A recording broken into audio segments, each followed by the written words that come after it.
अब यो चाहिँ यता चौतारा जोड्ने पनि यसैले थियो ठुलो ठुलो जो आउँछ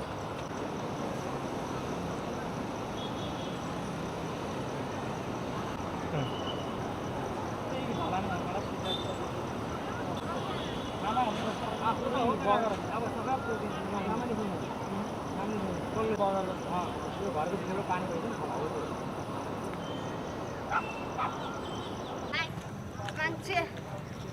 आप पानी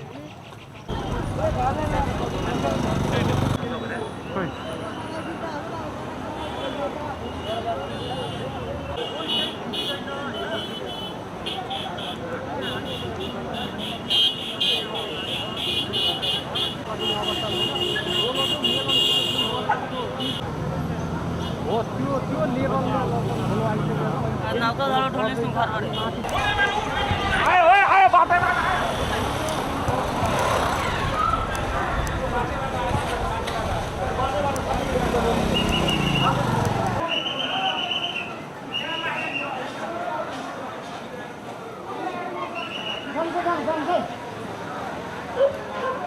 रोटे त्यो माथिको त्यो यता उसमा जाने बाटो गरेर छिरेको त बिहान चाहिँ त्यतिखेर त्यति सबै हामीले हटायौँ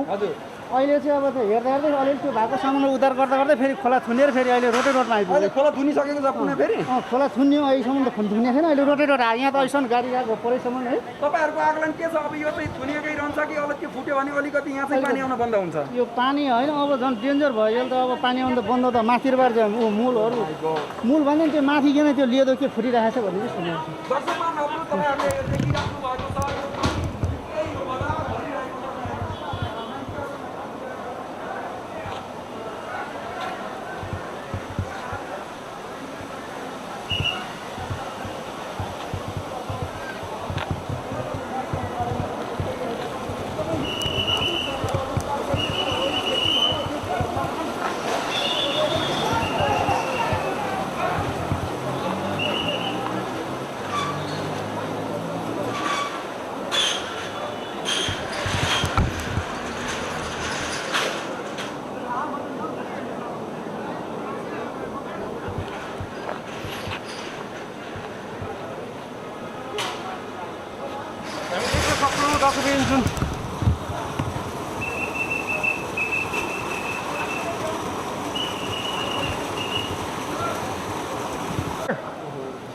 त्यहाँनिर ओ माई गड यहाँ हेर्नुहोस् दर्शकमान बाबुहरू ओ माई गड यो भित्र घरहरू भित्रबाट यो नाली बाटो कहाँबाट आइरहेको यसरी पानी ओ माई गड देख्दैखेरि डर लाग्ने अवस्था छ हामी पनि कहाँदेखि भित्र पर्न सक्छौँ यो विश्वास छैन हामी लागौँ उता जाउँ हामी न ठ्याक्कै आएर ट्याङ्गै भित्र कुरो पऱ्यो त सक्छ त्यो कुनै पनि बेलामा आउन सक्छ त्यो आयो भने योभन्दा क्षति बढी हुनसक्ने भएको हुनाले सबैलाई चाहिँ यो अलर्ट राख्नुपर्छ र यो तलतिरको बस्ती सबै सार्नुपर्छ यो सबै तपाईँहरूले भन्नु होला त्यो अहिले यहाँ पनि एउटा मान्छे चाहिँ त्यहाँ ढलानमाथि बसिरहेको छ अरे अब सिडिओ साहबको पनि यहाँ चाहिँ एसपी साहबको पनि फोन लागिरहेको छैन उसलाई रेस्क्यु चाहिँ अब त्यो चाहिँ तालिम प्राप्त चाहिँ यो आर्मीको मान्छेहरूले त्यसलाई निकाल्नुपर्ने हुन्छ त्यसलाई पनि हामी तुरन्त पहल गर्छौँ अहिले होइन अब यहाँ फोन लागिरहेको छैन र अर्को कुरा चाहिँ यो तल्लो बेल्टमा त काहीँ बस्न हुँदैन र यो मात्रै होइन कि तपाईँहरूको योभन्दा माथि गएपछि ग्यालथुङ पनि खतरामा छ चनौटे बजार त लगभग पुरै बर्बाद भइसकेको छ होइन किम्बुल बर्बाद त्यो चौकी नै अब आदि जति तलवा तानिसकेको त्यस कारणले गर्दा यो पूर्ण रूपमा धेरै ठुलो क्षति हुने सम्भावना भएको हुनाले पल्लो बेल्ट चाहिँ मेलम्ची बजार मात्रै चाहिँ सम्पूर्ण बजार एरियामा आउने पार्टी तल समूहको लागि चाहिँ तपाईँहरूले सबैलाई भनिदिनुपर्छ अब यसको लागि चाहिँ माथिल्लो भागबाट बिरामी ओसार पुसार गर्न सक्ने अवस्था पनि अहिले छैन मोटेबल पुलहरू पनि गइरहेको छ र झोलिङ्गे पुल पनि धेरै गइसकेको छ र त्यसको लागि यो रातो पुल चरौटीको रातो पुल जोगाउन गाह्रो भइसक्यो त्यो पुल गयो भने त अब बर्बादै हुन्छ त्यस कारणले त्यो पुल जोगाउन पनि के गर्नु सक्छ सरकारी पक्षबाट र हामीहरूलाई पहल गर्छौँ र अहिले सबभन्दा ठुलो कुरा चाहिँ के भने ज्यान जोगाउनका लागि चाहिँ सबैले पहल गर्नु पऱ्यो ज्यान जोगिसकेपछि अरू कुरा त हुँदै गर्छ र कुनै पनि ठाउँ यो बजार यो सडक एरिया तल्लो बेलको चाहिँ खोला किनार सडक एरिया र बस्तीहरू कुनै पनि सुरक्षित देखिँदैन माथिको अवस्था हेर्दाखेरि म साथीहरूलाई त्यही कुरा निवेदन गर्न चाहन्छु र अर्को कुरा चाहिँ हामी यसको लागि चाहिने भोलिका दिन राहत चाहिने कुरा र अहिले बस्ती सार्नका लागि टेन्टहरूका कुरा यो अरू अस्थायी औषधि उपचारको कुरामा हामी बसेर लाग्छौँ। पूर्ण रूपमा चाहिँ हिजो कोरोनामा बाढी परेर म त खटिरहेको मान्छे हुँ होइन, यो चाहिँ हिजो कामैले गरे हौँ। यो जिल्लामा चाहिँ अक्सिजन प्लान्ट आउँदैछ,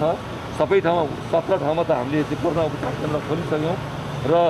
यो जिल्लाको लागि चाहिँ भ्याक्सिन पनि हामीले अर्डर गरेका छौँ। त्यस कारणले यो परिस्थितिमा चाहिँ कोरोनाको महामारीमा लडिरहेको बेलामा यो बाढी पहिरोले झन् ठुलो क्षति चाहिँ गरिरहेको स्थिति छ। यसमा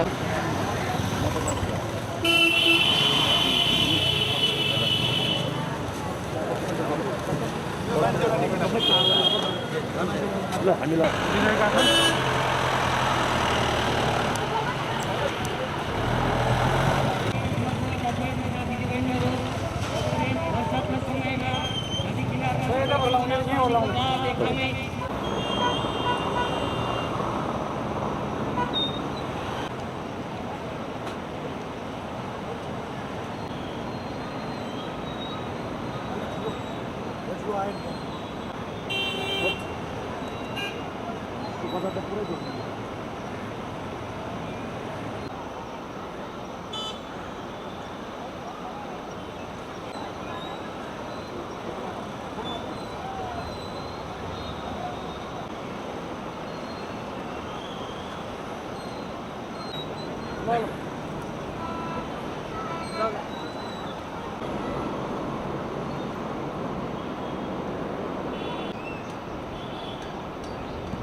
लाने भयो सबै सिद्धियो।